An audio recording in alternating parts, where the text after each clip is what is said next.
Hey guys, what is going on? It's Dustin here. If you're new to the channel, thanks for stopping by. Glad to have you here. Behind me is my 2014 Silverado High Country that you can see with all the cool features, you know, like the lift, the bigger wheels and tires, and of course we got the pretty cool amp steps and that awesome saddle brown interior that you can see in there.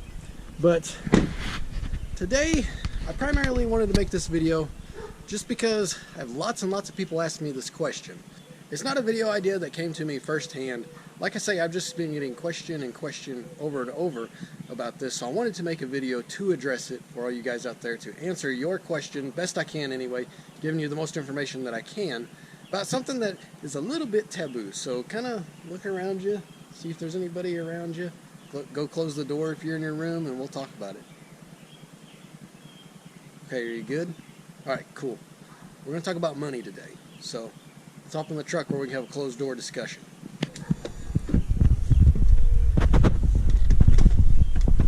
Alright guys, we are in the high country and it is extremely hot. I don't want to turn the AC on or anything, it's going to kill the audio. But I do think I'm going to open the sunroof for the time being, so let's do that real quick. Apologize for the ding, that way we'll get a little air in here. Maybe I'll crack the windows a little bit too. That way it's a little more comfortable. But seeing as how this is what the video is about, I thought we ought to sit in the high country to talk to everybody about it. So there's two questions that I get asked a lot, and well, really I guess one's more of a comment anyway, but it kind of leads back to the question is, you know, how the heck do you afford, you know, this sort of stuff here, like this truck? So of course I think that it doesn't really help with my age. You know, I'm 26 years old, but I feel like I look like I'm 16, so that doesn't help in my case. But that's the question that I get a lot, is like, how do you afford this truck? You know, what are your monthly payments on it? You know, how did you do it? So I'm going to address that here very shortly and give you guys details on that. But then the second part that I get, and this is more the comment, which kind of ties back to the first question, is how do you afford it, I think. You get those comments, and they're on every YouTuber's video out there. It doesn't matter who you are.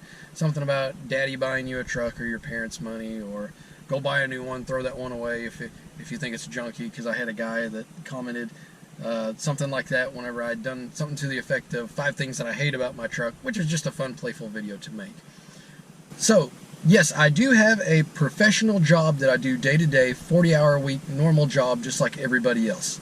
But on top of that, I'd say the biggest way that I afford this, because that more so pays for kind of my day-to-day life and living expenses, like, you know, my house payment, you know, just everything else that goes with that, you know, your gas and electric and water and all your normal stuff that you got to live on, and food, of course. I like food too. So my day job pays for that, and for a long time even paid for my vehicles and whatnot. But no joke, ever since I've been 18 years old, I've always done a second job or business of some fashion. What really first started kicking me off with the side jobs was back in the day. This was whenever like the iPhone 3GS and iPhone 4 was really popular. In my area that I live in Northwest Arkansas, there was like nobody fixing phone screens. I found out that you could buy phone screens fairly cheap online, typically like eBay, buy the LCDs and everything like that. You could buy them fairly cheap and put them on people's phones.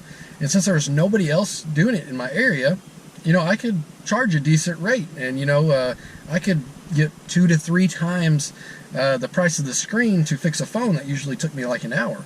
So if you think about it in that term, you know, your dollar figure per hour, I was making technically anywhere from 30 to 60 bucks an hour just by fixing phones, just depending on how many phones that I had to fix and whatnot. So that slowly evolved more into an online e-commerce business on eBay that I did, where I would actually buy these broken iPhones just like in a bulk lot, turn around, fix the screens on them, and then I could sell them as refurbished iPhones and you know, make a good buck on that. Well, that even kind of furthered into something else, where I found some wholesalers and would sell some cell phone accessories, namely your charging cords, headphones, just different things like that, and I could make a little bit of profit on them. And that's kind of slowly evolved. I'm still doing that over time, and it's just kind of what you're interested in at the time, at least for me anyway. Right now I do some car emblems and stuff like that. I still do that on eBay. But no joke, guys, I've had years where I've actually made more money doing that, the e-commerce side of things, than actually working a full-time job. And traditionally what I do with that money is set it all aside for those bigger things that I want in life. And that was, you know, whenever I turned 18, I knew I did not want to rent a place. I wanted to buy a house. I just felt like renting something was throwing your money away. So from the time I was 18, I did go to college. I went to college for 3 years. I kind of couldn't decide what I really wanted to do in the middle there, and just kind of went part-time for a little bit. But did finish with my associate's degree. Ended up going to get my business management degree just because, like I say, I wasn't really interested in college, but my parents encouraged me to go and to just kind of get something that was good in general. So I ended up with a business management degree, and I'm happy that I've went. You know, I don't regret it, because, you know, I'll always have that degree under my belt, and it'll always, you know, pay dividends in the future. But I've always kind of been interested in the idea of kind of running your own businesses. And so that's what I've done since I've been 18. So I started out fixing cell phones, kind of spun up the e-commerce where I was selling cell phones, and then later were cell phone accessories, and to where it is today. So I still do that today. Now, I don't make near as much money as I used to, because it's something that I'm just not as interested in as I used to be, not like I am YouTube right now. So YouTube is kind of my second run business that I'm doing right now, which so far it's proving to be a very profitable venture, and I'm very glad that I'm doing it, because I enjoy making these videos for you guys, and you seem to respond well, because we're almost 3,000 subscribers, which is really exciting. So I can only imagine what the future has in store for us. So thank you guys for that, definitely. But with YouTube, you get ad revenue off the ads that play during the videos. So if you guys watch those, YouTubers actually get a little cut of that, as well as YouTube, because advertisers pay for those spots, as well as some Amazon affiliate links that you guys will see sometimes I mention in my description. If you guys buy from those, I get a little kickback from Amazon for those products. So that's why I try to make informational videos on pretty much only products that I like and use, because I think you guys might like and use them, and that's why I encourage you to use those links, because, like I say, it does help me out monetarily. Like I said, when I was 18, I knew I wanted to buy a house. So what I did was, everything that I had made from my side businesses, I took and I saved that money, and I would make smart moves with it. You know, I put it in a savings account. I did some stock trading for a little while. Nothing that, and that's, you hear everybody say that, and I've kind of come to the opinion as I've got older now, is that individual stock trading, unless you really know what you're doing, just stay away from it. By the time I bought some and sold some, I feel like I pretty much broke even, maybe made a little bit of money, but nothing like you hear some of these guys say that they bought X of this and made a ton of money. It rarely happens. I mean, unless you're just a guru at it.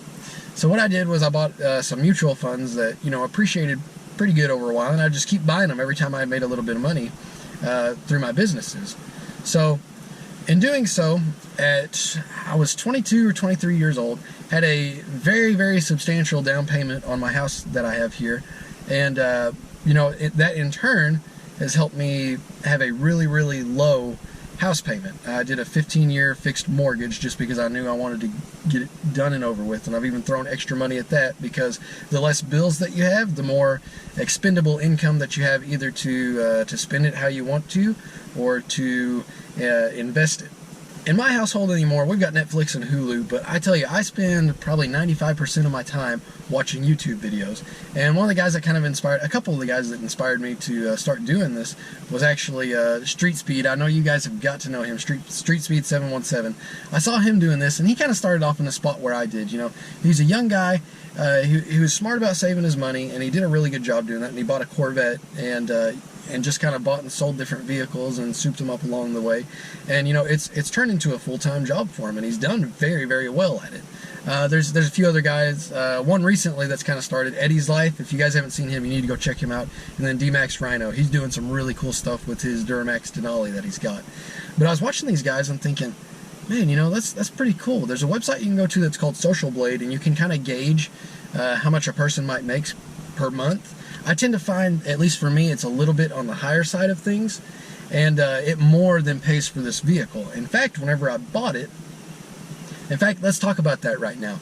So, how do I afford this vehicle? Well, I kind of gave you guys the details about what I do for, you know, my kind of day job, and then running businesses on the side.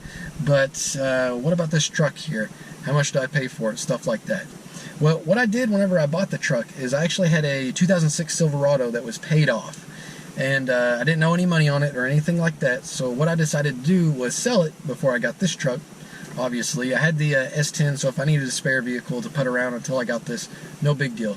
It just so happened that I sold the Silverado on a Friday, went and picked this truck up on a Saturday. Worked out really great.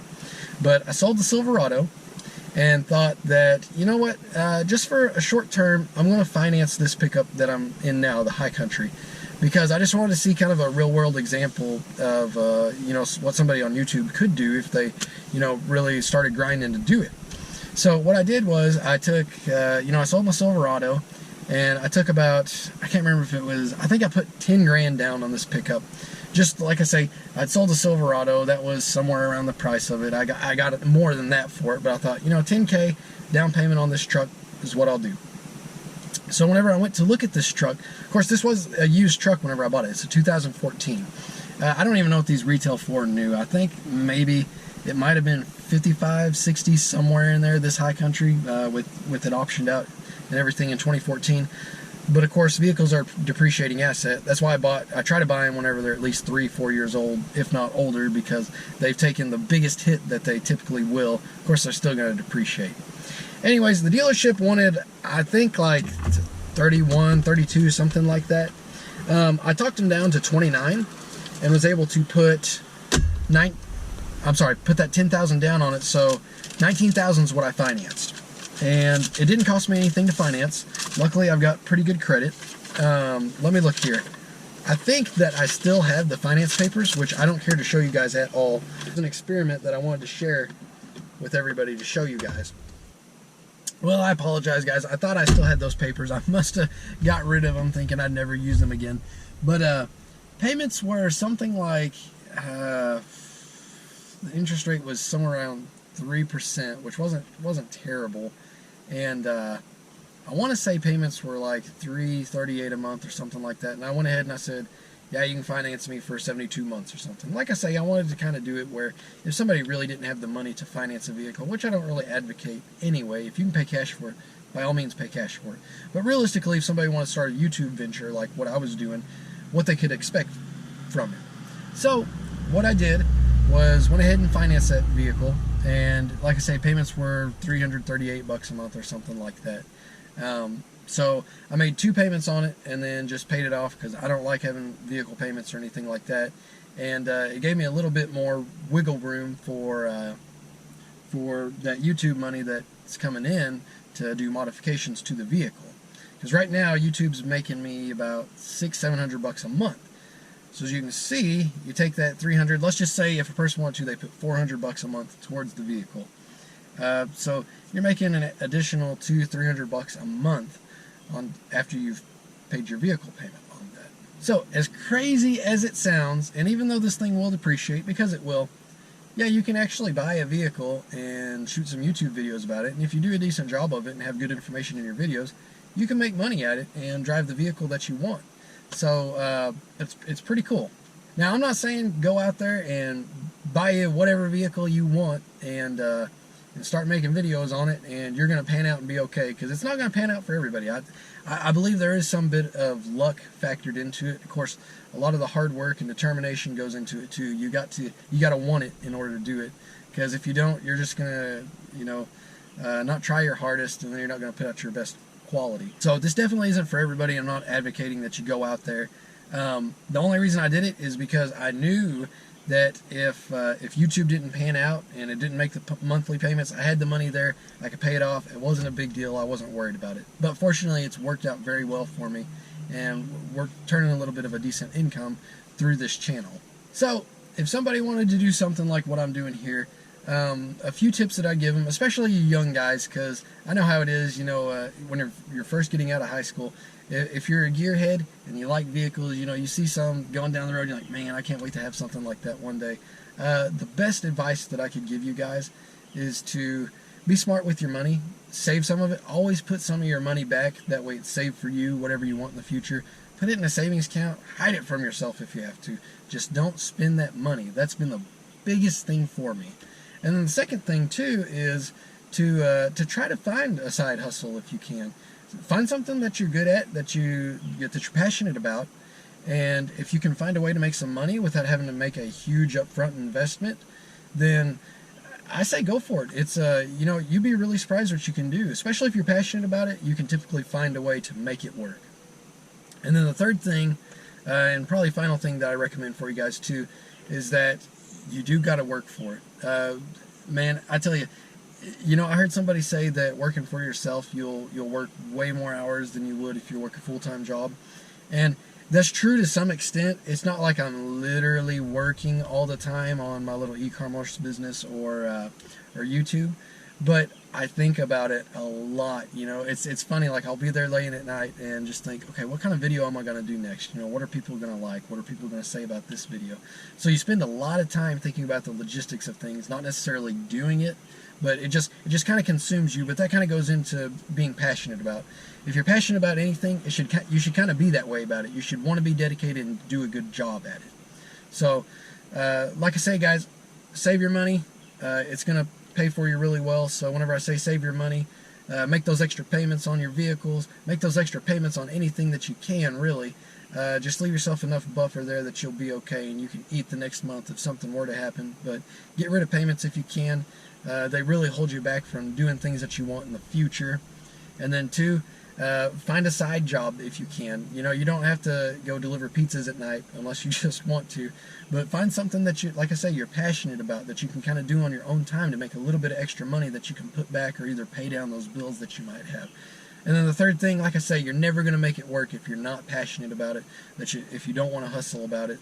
It's just not going to work for you, because there's going to be somebody else out there that is passionate about it. It's going to do a better job of you and just make it work better for them. Alright guys, I know this is kind of a lengthy video and I rambled on, not much truck content, but don't worry, we've got lots of stuff coming with the S10. Like I said in the last video, it's kind of under the knife now. I'll leave some little boxes at the end of this video for you guys for some of the other videos, like the amp steps on this truck. Maybe just the general overview of the high country here, if that's the sort of thing that you're into. But I definitely appreciate you guys watching those videos, and definitely appreciate you guys that are subscribed and use those links to buy your goodies and whatnot, because it definitely helps me out and to produce quality content for you guys. Alright guys, until next time, take care and have a good day. And if you got any other questions that I didn't hit in this video, leave them down in the comments and I'll try to help you out by answering them. Alright, take care guys.